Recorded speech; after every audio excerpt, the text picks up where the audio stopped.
Hello， 大家好，今日咧就想同大家介紹我身上面呢一件咧非常之返到工，同埋咧有時咧去飲都冇問題嘅一套衫。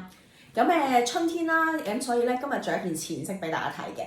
咁我着住緊咧呢一個係豆綠色嘅綠豆色嘅一件西裝褸，非常之春天嘅。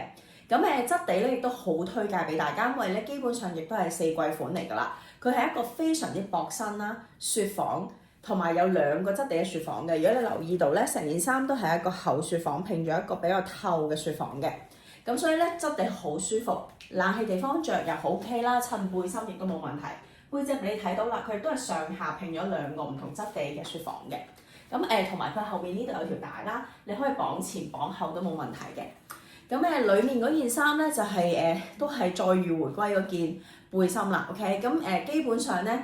大家都入手咗超過3個色嘅，好正嘅，我想同大家講。另外咧就係亦都俾大家望下啦。其實佢有其他色嘅。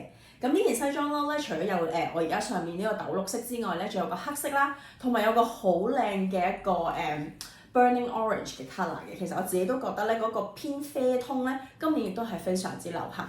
咁呢一件黑色咧，我裡面就着咗一個好正經嘅一個白色嘅背心喺裡面啦。OK， 咁好啦，介紹下咧我下身呢一條裙啦。我下身呢條裙咧限量嘅，但係我想話咧，你真係必須要入手。首先佢嗰個花好靚啦，佢嗰個紗好靚啦，好滑身啦，佢而且呢個垂墜感好好啦，同埋咧全長緊腰。我想話咧，去邊度揾啊，大佬咁啱我哋，同埋睇到佢係半透，佢裡面咧嗰個